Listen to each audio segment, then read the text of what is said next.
Olá, estudantes da segunda série.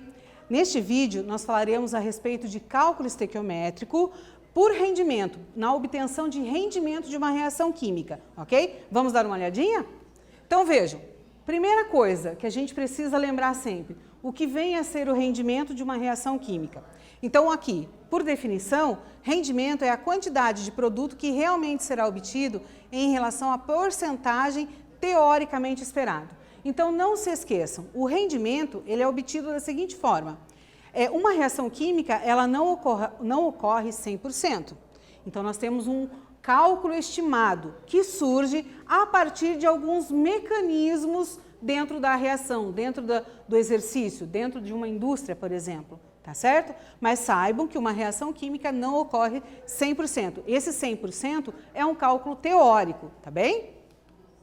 E aí, quais são os passos que nós devemos seguir para calcular uma reação, o rendimento de uma reação química? Então, anotem com muito carinho, tá certo? Porque o foco deste vídeo é o rendimento. Então, veja, escrever a equação química balanceada é o primeiro ponto. Sempre analise a reação balanceada como um todo. Se você errar na estequiometria ali, na proporção, você vai errar no cálculo. Tá certo? Então, muita atenção. Lembre-se que numa reação química, tudo que entra, sai na mesma proporção. Entrou 2 cobres, entrou 2 oxigênios, tem que sair 2 cobres, 2 oxigênios, tá bem? Ainda, identificar as proporções entre as substâncias envolvidas.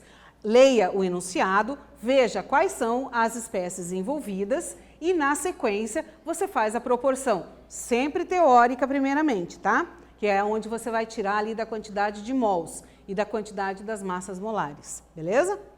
Ainda, estabelecer a relação entre mol das substâncias envolvidas. Não é só a relação entre mols, você tem que fazer também a relação entre as massas molares, tá certo? Senão você tem problemas ao final do cálculo, tá bom?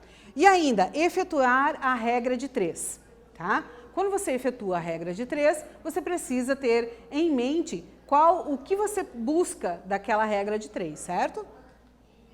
E aqui eu te mostro 2 caminhos para calcular o rendimento de uma equação.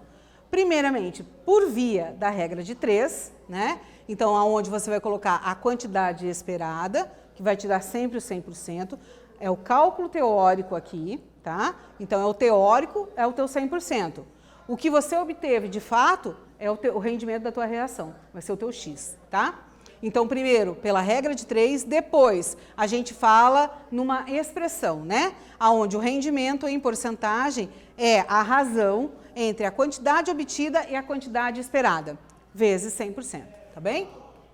E aqui nós temos uma aplicabilidade deste cálculo por rendimento. Então, a indústria como um todo, ela busca sempre lucros, busca sempre rendimentos, né? E um rendimento com eficiência.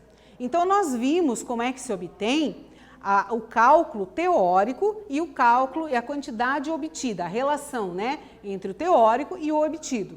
Numa indústria, eles trabalham, por exemplo, nesta reportagem, eles trabalham com catalisadores. Você já ouviu falar em catalisadores? Então, vamos dar uma pensadinha nisso. Quando eu falo em catalisadores, eu estou falando em substâncias que aumentam, que aceleram uma reação química, tá certo?